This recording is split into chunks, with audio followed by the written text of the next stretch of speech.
오늘 우리에게 주시는 하나님의 말씀은 사무엘상 25장 14절에서 22절까지의 말씀입니다.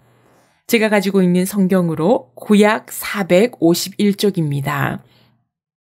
사무엘상 25장 14절에서 22절까지의 말씀을 봉독하겠습니다. 하인들 가운데 하나가 나발의 아내 아비가일에게 말하여 이르되 다윗이 우리 주인에게 문안하러 광야에서 전령들을 보냈거늘 주인이 그들을 모욕하였나이다. 우리가 들에 있어 그들과 상종할 동안에 그 사람들이 우리를 매우 선대하였으므로 우리가 다치거나 잃은 것이 없었으니 우리가 양을 지키는 동안에 그들이 우리와 함께 있어 밤낮 우리에게 담이 되었음이라. 그런즉 이제 당신은 어떻게 할지를 알아 생각하실지니 이는 다윗이 우리 주인과 주인의 온 집을 해하기로 결정하였음이니이다. 주인은 불량한 사람이라 더불어 말할 수 없나이다 하는지라. 아비가일이 급히 떡 200덩이와 포도주 2 가죽부대와 잡아서 요리한 양 5마리와 볶은 곡식 5스와와 건포도 100송이와 무화과 뭉치 200개를 가져다가 나귀들에게 싣고 소년들에게 이르되 나를 앞서가라. 나는 너희 뒤에 가리라 하고 그의 남편 나발에게는 말하지 아니하니라. 아비가일이 나귀를 타고 산 호족한 곳을 따라 내려가더니 다윗과 그의 사람들이 자기에게로 마주 내려오는 것을 만나니라. 다윗이 이미 말하기를 내가 이자의 소유물을 광야에서 지켜 그 모든 것을 하나도 손실이 없게 한 것이 진실로 허사라. 그가 악으로 나의 선을 갚는도다. 내가 그에게 속한 모든 남자 가운데 한 사람이라도 아침까지 남겨두면 하나님은 다윗에게 벌을 내리시고 또 내리시기를 원하노라 하였더라. 아멘. 오늘 우리에게 주시는 하나님의 말씀의 제목은 하나님의 뜻이 먼저다 라는 제목으로 말씀을 나누겠습니다. 제26대 조선의 왕이었던 고종의 어릴 적 이름은 개똥이었다고 합니다. 황희정승의 어린 시절의 이름은 도야지, 돼지였다고 하지요. 옛날에는 천명위복이라고 해서 천한 이름을 지어야 아이가 복을 받고 오래 산다고 생각했습니다. 또한 천한 이름을 지어 불러야 귀신이 범접하지 않는다는 믿음을 가지고 있었지요. 오늘 본문에 새롭게 등장하는 인물의 이름은 나발이라고 하는 사람입니다. 나발은 히브리어로 바보 또는 멍청이라는 뜻이지요. 어느 부모가 자신의 아들의 이름을 바보라고 짓고 싶겠습니까?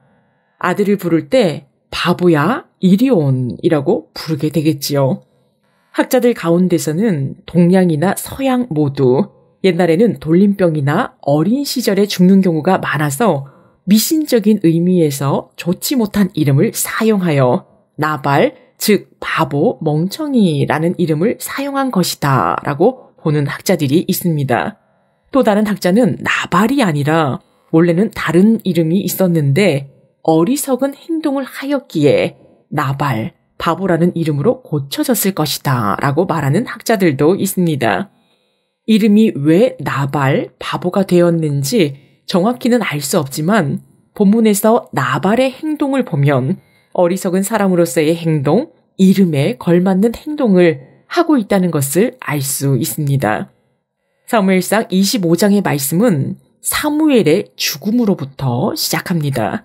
사무엘은 어린 시절부터 나이 들어 죽기까지 하나님의 뜻을 온전히 순종한 사람이었지요. 사무엘이 이스라엘 사사로서 통치하였을 때 백성들이 왕을 달라고 요구하였습니다. 사무엘이 통치하고 있었으나 백성들이 새로운 지도자를 요구한 것이지요. 하나님께서 허락하셔서 하나님께서 선택한 사울을 왕으로 세웠습니다. 이스라엘의 통치를 사울이 하게 되었지요. 사무엘은 하나님의 뜻에 따라 이스라엘의 통치를 사울에게 맡깁니다. 그러나 사울은 하나님께 불순종합니다.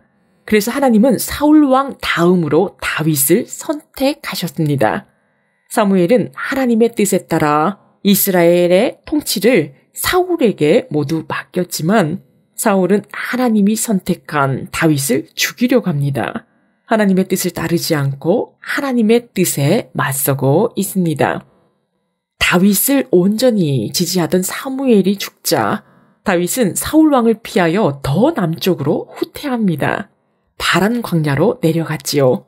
600명의 군사들과 그 식솔들이 마온 지역에서 거주하게 되었는데 그곳에 살고 있는 심히 부자인 나발이 등장합니다. 나발은 양이 3,000마리, 염소가 1,000마리나 있는 부자였습니다. 나발의 이름의 뜻은 앞에서 말했듯이 바보라는 뜻이고 그 아내의 이름은 아비가일이며 나의 아버지가 기뻐한다라는 뜻입니다.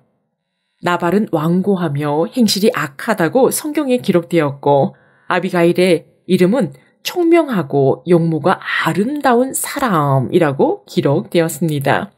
앞으로의 어떠한 행동을 보일지 미리 설명을 해주고 있는 것이지요.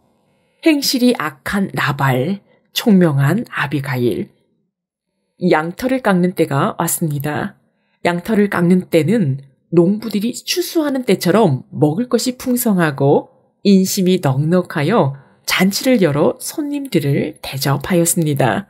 이러한 때에 다윗은 나발에게 사람을 보내어 먹을 것을 좀 나누어 달라고 하지요. 양이 3,000마리, 염소가 1,000마리나 되다 보니 강도나 여러 가지 어려움이 있을 수 있는데 다윗의 군사들이 나발의 종들을 보호해주고 도와주었습니다. 하지만 나발은 다윗은 누구며 이새의 아들은 누구냐? 요즘 자기 주인을 버리고 떠나는 종들이 많다는 얘기를 들었다. 내가 왜 출신도 모르는 사람들에게 먹을 것을 줘야 하느냐며 거절하였습니다. 우리말 성경으로는 나발이 다윗을 향하여 욕설을 퍼부었다고 말합니다. 나발은 이미 다윗에 대하여 알고 있었습니다. 자기 주인을 버리고 떠나는 종들이 많다는 얘기를 들었다는 것은 주인은 사울이고 다윗은 종인데 주인 사울을 다윗이 떠났다는 것을 모욕적으로 말하는 것이었지요. 나발 자신은 사울 편이라는 겁니다.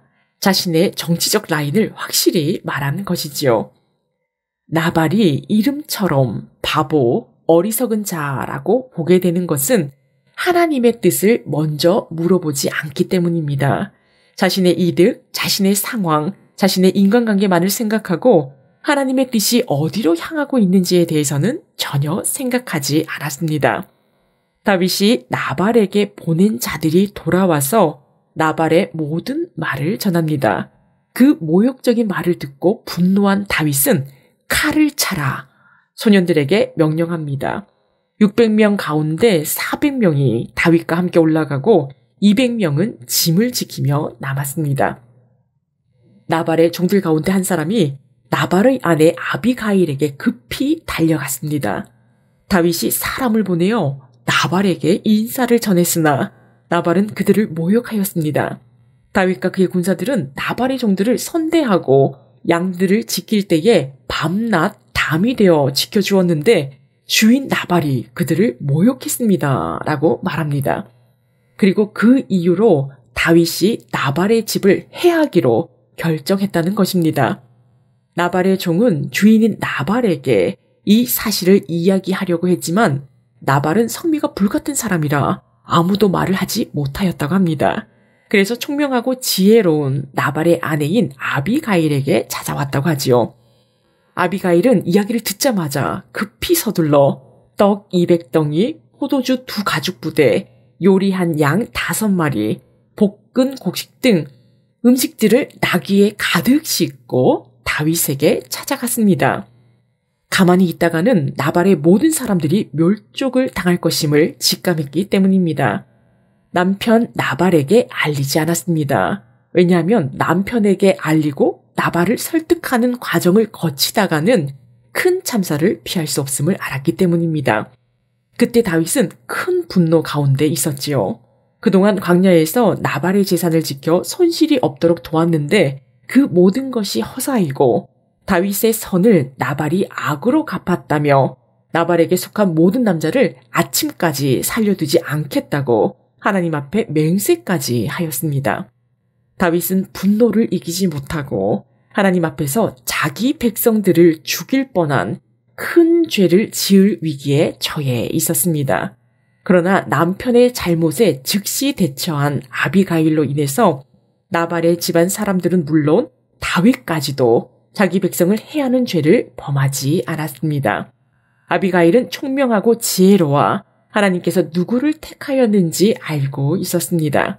반면 남편인 나발은 먼저 하나님의 뜻이 무엇인지를 구하지 않고 자신의 상황과 인간관계와 현실의 이익만을 바라보았습니다. 이러한 나발로 인해 여러 사람이 큰 위기에 처할 뻔하였지요. 말씀을 맺겠습니다. 우리 또한 현재의 상황과 인간관계, 정치적인 부분 등 관계들과 현재의 이득, 내가 속한 공동체에 눈이 가려져서 하나님의 뜻을 먼저 구하지 않고 나발과 같이 내 뜻대로 살아가고 있는 것은 아닌지 매 순간 내 자신을 돌아보아야 할 것입니다. 모든 일에 하나님의 뜻을 먼저 물으며 하나님의 뜻이 내 뜻이 되는 삶을 살아내는 우리 모두가 되시기를 축원합니다. 기도하시겠습니다. 사랑의 하나님, 오늘도 새날을 허락하시고 하나님께서 창조하신 아름다운 만물을 보게 하심을 감사드립니다. 모든 것이 하나님의 것이며 우리의 인생도 하나님의 것입니다. 내 이익과 인간관계와 내 공동체에 따라 판단하고 선택하는 것이 아니라 먼저 하나님의 뜻을 물으며 하나님의 뜻이 내 뜻이 되는 삶이 되게 하여 주옵소서. 오늘도 하나님의 말씀을 듣고 기도합니다. 모든 기도가 하나님의 뜻에 맞추어져 가도록 인도하여 주옵소서. 하나님께 모든 문제를 맡김으로 늘 평안을 누리게 하시며 모든 어려움과 문제에 대해서 하나님께서 알고 계시니 가장 선하고 하나님이 보시기에 좋은 방법대로 해결되도록 인도하여 주옵소서. 이 모든 말씀 우리 주 예수 그리스도의 이름으로 기도합니다. 아멘.